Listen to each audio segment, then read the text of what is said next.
Hola, my name is Sebastian, and today I'm going to explain to you one of the very confusing topics of the Spanish language, ser vs estar. Ser vs estar is very confusing because of one simple fact. They both mean the same thing. Ser means to be, and estar means to be. So the question is, which one do I use, and when? Well, the good thing is that there's a specific time to use ser, and there's a specific time to use estar. And I'm going to show you a chart for when to use each one. Now, the basic rule is ser is used for permanent things and estar is used for temporary things. Now, that's pretty much the rule, but it doesn't apply to all situations, and we'll get to those later. But here's a chart for when you use the verb ser. So, like I said, ser is basically used for permanent things, and there's a few exceptions like time and other things, but pretty much it applies. So the first one is place of origin. The place of origin pretty much never changes. It can't change actually, and that's a permanent thing, so that's why it's ser. So is occupation. Occupation does change every so often, but it's not a very regular change. It's pretty much a long-term thing, so that's why occupation is used with ser. Now the next one is made of something. Something's composition never changes, and since it never changes, it's permanent, and permanent things are used with ser. So that's why made of something is used with ser. Next, possession. Possession also doesn't change very much, and it's pretty much a permanent thing, so it's used with ser. Next, non-changing qualities and where something happening is also used with ser. So now that you know the uses of ser, let's go on to the uses of estar. The uses of estar differ from the uses of ser because the uses of estar are pretty much non-permanent things or temporary things. That's things like geographic location, physical state or condition, or progressive tenses. Don't worry, if you don't know what progressive tenses means right now, we'll get to that later. But anyways, now that we have learned what each verb is used and when, we can get to some examples. So our first example, let's use ser. Let's use the sentence, the basketball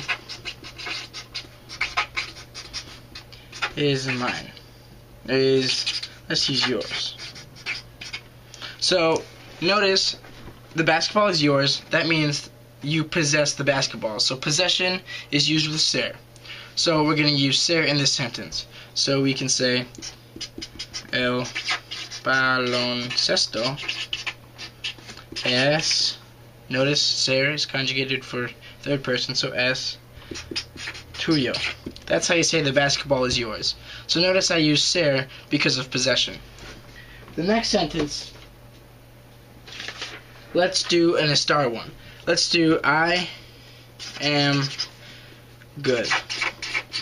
So I am good is a physical state or condition. Now, physical state or condition, remember we said was used with estar. So we're going to use estar in the sentence. The way I say I am good is estoy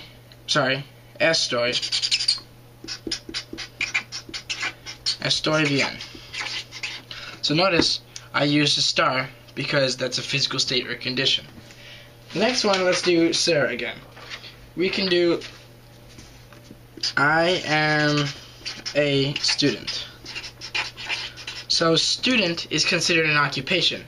And occupation, remember, we said was used with ser. So we're going to have to use ser in this sentence. So the way I say I am a student in Spanish is soy un estudiante. Soy, conjugated for yo, for ser. Un estudiante is the way I say I am a student. So the next one, let's do in estar again. Let's do a progressive tense.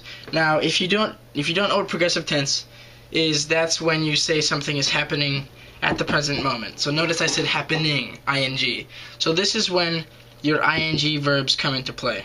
So that's things like I am walking, I am running, I am painting, I am swimming. So let's do I am swimming. I am swimming. So remember I said progressive tenses are used with estar, so I'm going to have to use estar in the sentence. So I am swimming. Estoy nadando. Now, if you don't know how I conjugated nadar into nadando, that's not important. What the important thing is that I use estoy. I use estoy because I am swimming is a progressive tense, and I use progressive tenses with estar. So that pretty much sums it up. I hope you understand the confusing topic of ser vs estar now. Thank you. Bye.